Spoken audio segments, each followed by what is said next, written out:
So another important topic to discuss is how atoms or molecules come together, so how they aggregate. And depending on how they aggregate, the types of structures that they form, one among them being a category of particular importance called crystal structures. So when atoms come together, they form either gases, liquids, or solids, as you already know. But this formation of this state is dependent on various things. So among these, many are related with the material itself and what types of atoms it's got, hence the types of bonds, and depending on that, the energy of the bond or the stability of the bond, and factors like sizes of the atoms or ions that form this bond.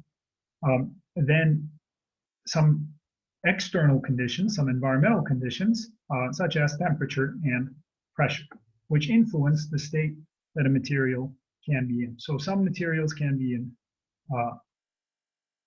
in a particular state dependent on temperature and pressure, but there will be, say, at room temperature, a preferred state of a material, which is dependent on the type of atoms coming together and the type of bond and the bond properties formed. So for gases, as you know, you have at the scale of individual molecules, for example, oxygen gas, you have oxygen bonded to oxygen with a covalent bond, and there is some order here. So inside an individual molecule, you have order, but outside of the molecule, intermolecular order does not exist. So this is the reason why the category of gases, in comparison to something like solids, is considered to be very weak, because the bonds that bond the molecules together are weak, despite the fact that the intramolecular bonds, covalent in this case, being rather strong. So you can break the intermolecular between molecule bonds very easily, hence you think of gases as being very, very weak. And because of this, also, they have no fixed shape or no fixed volume. So then in comparison, liquids have some order, but what you refer to as short range order. And this is because, again, the bond is weak. So it's weak enough that there is no definite shape, but there is a definite volume. So you can easily change the shape of a liquid like water, but you can't easily change the volume. So if you put volume, some water inside a container and try to compress this into a smaller volume, you could not, as in the case for gases. And the thermal expansion is also very, very different, again, related with how easy it is to change the volume. And when we look at liquids, what we haven't seen until now in earlier classes, for the first time we discuss liquids that come from different, perhaps, sources.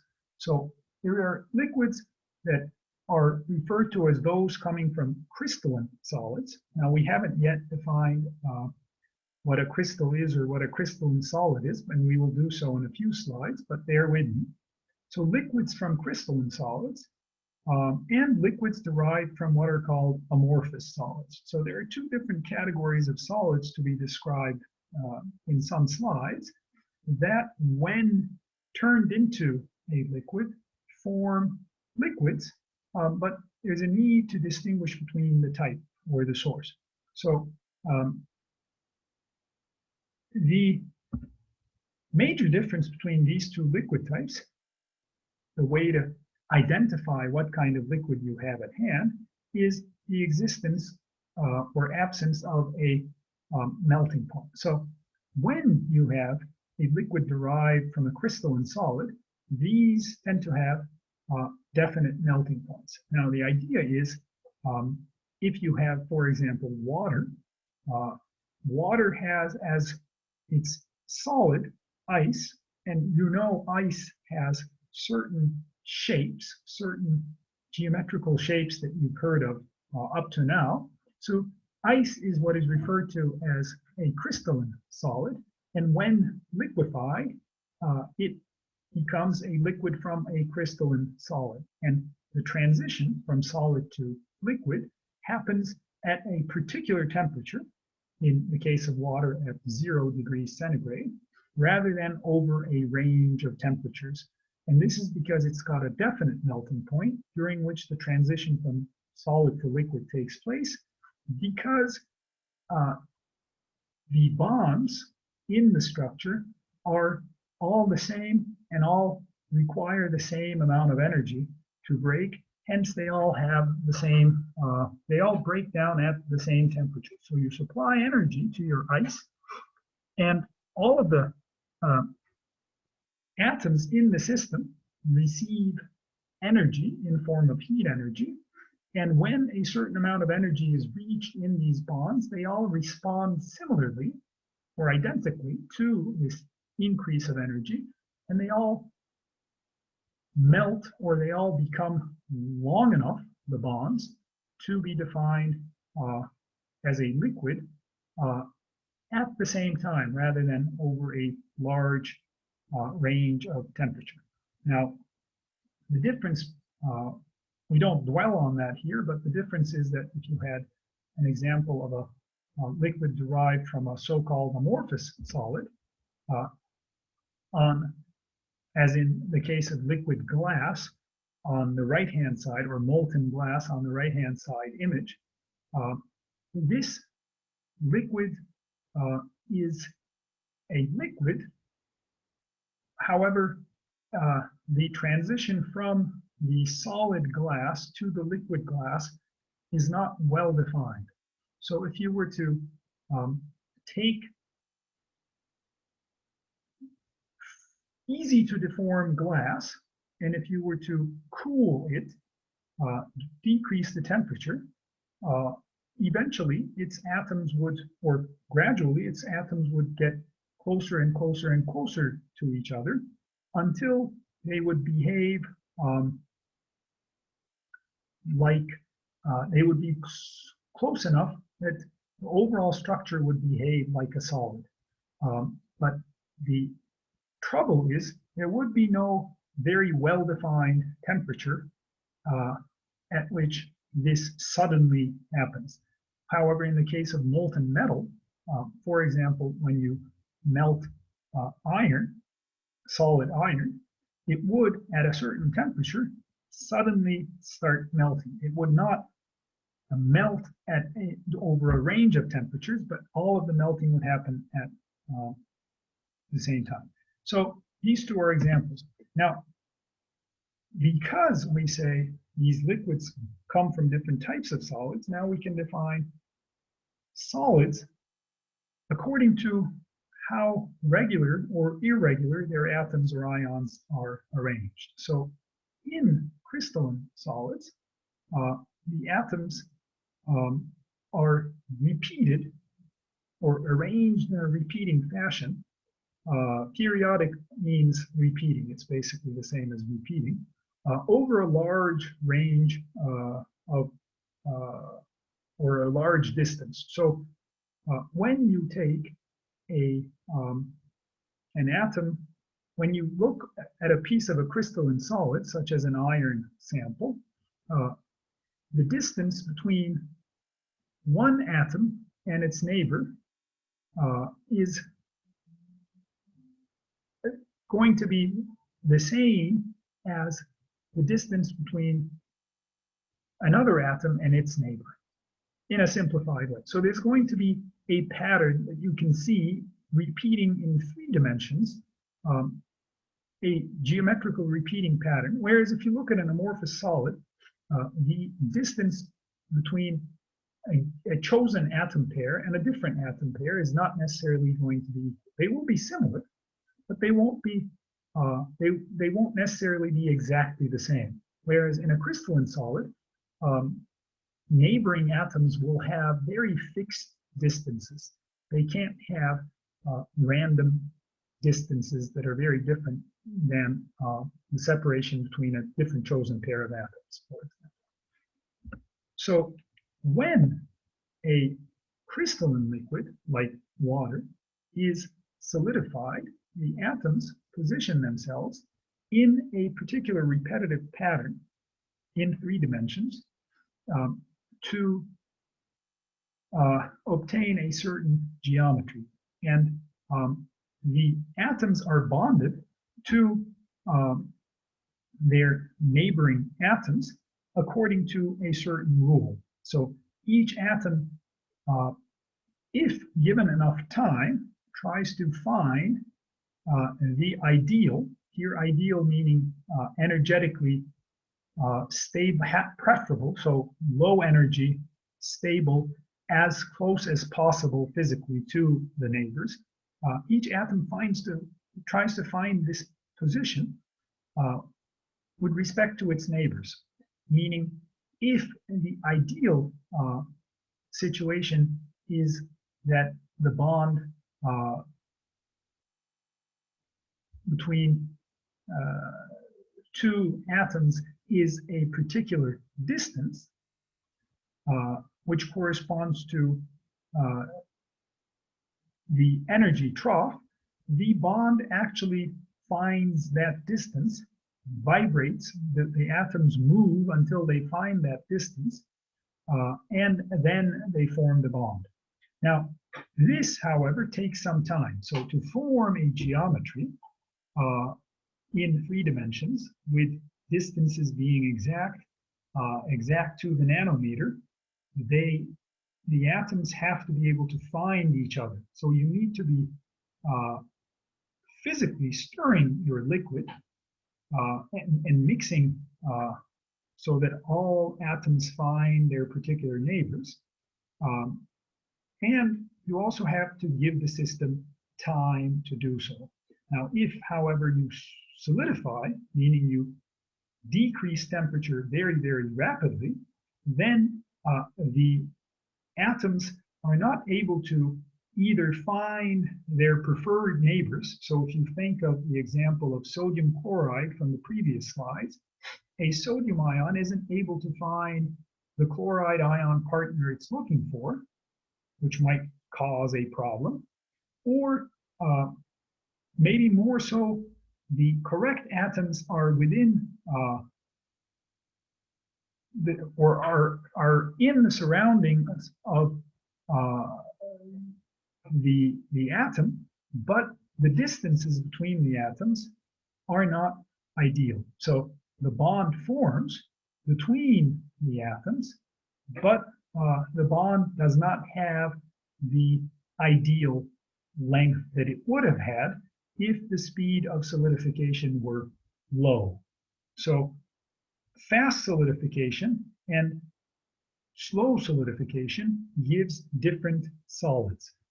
When you think about this, what this means in a simple example is if you have water, and if you freeze one sample of water very quickly by removing a lot of heat energy very quickly. So if you put it in a very cold refrigerator, and if you gradually cool another sample of water, they will not end up with, they will both become ice, but they will not end up with the same properties because they will have differences in their atomic structures or their molecular structures. So again, gradual, slow solidification is the route to a crystalline solid, whereas even if you have the ability to crystallize, meaning you have a nice repeating 3-dimensional pattern, rapid solidification makes it difficult to get this pattern, obtain this pattern, hence this leads to amorphous solids. Again, an amorphous solid is one that has no long-range order, whereas a crystalline solid is one that has long-range order. So a real-life example of this is in sword making. So a blacksmith, when making a sword, occasionally, as you may have seen in movies, heats the sword, the blade of the sword.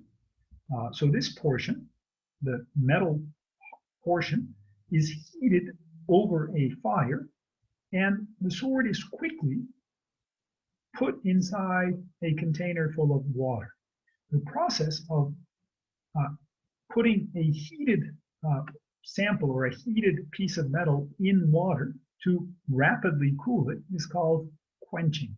So the purpose of quenching is to rapidly, suddenly solidify a liquid, or in this case, a material that is heated to such a high temperature that the surface is maybe not a liquid, but it is close to that state, or maybe it is partly liquefied. So the sword is still a metal, a solid, but the surface atoms are slightly, the bonds between the surface atoms, the iron atoms on the surface of the sword, are slightly longer than they would originally be at room temperature. So because they are kind of longer, the bonds, they have the ability to move around at that high energy, in that high energy situation that they don't ordinarily have at room temperature. So it is heated to provide the chance, the ability to the iron atoms to move around, and then the sample, the sword, is quenched so that the energy is taken away rapidly, and the surface iron atoms are stuck in their existing positions, which ends up creating disorder on the surface of the sword. Now, you may ask, what is the purpose of doing this? Because this takes time and this takes money, this takes energy. Why would we do this? So there must obviously be some advantages of having disorder on the surface of the sword as opposed to having an ordered surface. So if you were to heat the sword and then to cool it very slowly, you would end up with the same sword with the same properties, the same metal, and it would have, because of those bonds and those bond lengths and those bond energies, it would have certain properties such as a certain strength. This process of quenching a metal gives the metal a higher strength. Now, at the moment, we don't know what strength technically means, but you can think of it as simple everyday difficulty to break. So a sword that is quenched after heating will become harder or stronger, in that it will be more difficult to break when you hit your sword up against the sword of another fighting samurai. So there is a purpose, and here notice that having order, three-dimensional order, seems like it is advantageous, but there are cases where it is advantageous, and like in this one, there are cases where it is not preferred. Hence, you force the material, which naturally wants to be ordered, crystalline, you force it to be less ordered, hence amorphous. So, of course, the type of bond that's made, hence the elements involved, also influences the type of solid obtained. So covalent bonds tend to produce amorphous solids, whereas ionic and metallic bonds tend to produce crystalline solids. So a crystalline solid is again one in which particles, or you might think atoms, molecules, or ions, are surrounded by their neighbors according to a definite pattern, a geometrical repetitive pattern in 3 dimension. When describing crystalline structures, we generally think of the atoms or the ions as solid spheres with well-defined diameters, as we have in the earlier slides. So this, for the first time, on the right side of the slide, shows an example of the of a hypothetical solid material at the atomic level, where each sphere, gray or red, is an atom, is an individual atom. And in this case, the spheres all have the same size, here indicating that we have a structure that is made of only one type of atom or one element. So you might say that this is a certain metal of a certain element. And if you were to look closely at that piece of metal, you would see a certain repeating geometry. So you see that there is a certain distance between these two atoms, which is identical to this distance, which is identical to this distance. Now you might say that the distance between these two atoms is not identical to this distance. That is true, but this distance is identical to this distance, and this distance is identical to, again, the distance here. So there is obviously some repetition. And when you focus on one corner of these collection of atoms, the red ones, painted red, are only painted to show the repeating pattern.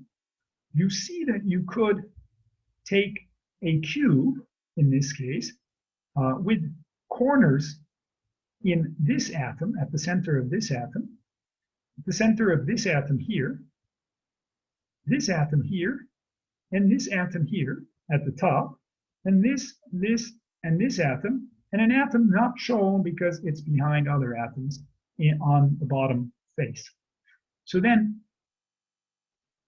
this atom here would correspond to the middle of the top face of a hypothetical cube drawn around these atoms. You will see in a slide or two why we like to choose a smaller repeating pattern to identify this repeating pattern. So in this example, but only in this example, all atoms are identical. However, if you have an ionic solid like sodium chloride, you might imagine that you need two different ions. Hence, you have two different ionic sizes, hence two different sphere sizes, but it would still follow a geometrical pattern. It might not be the same geometrical pattern, but it will still follow a geometrical pattern.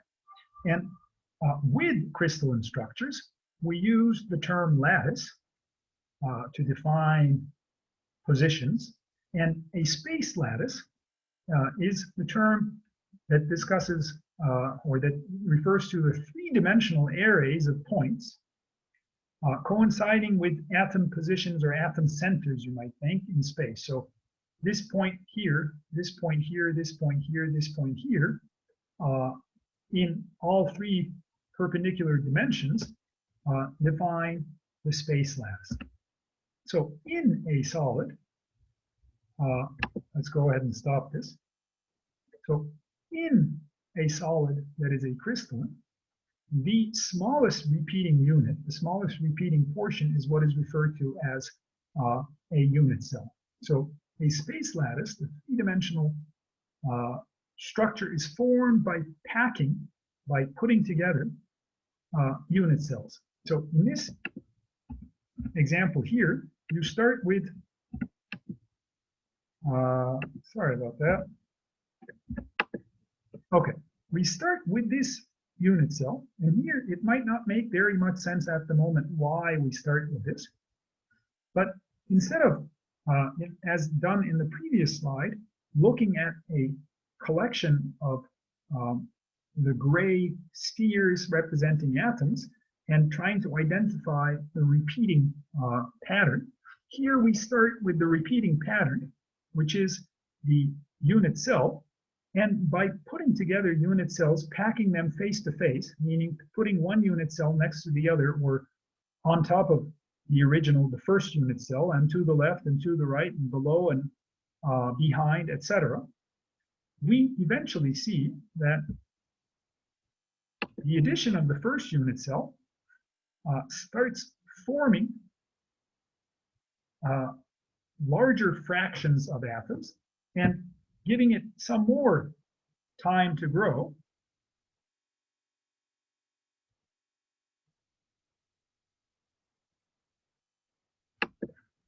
We get even greater fractions of the atoms that are represented as hard spheres. So here you have a quarter, you have 1/8 of an atom volume, and here you have 1/4 of an atom volume.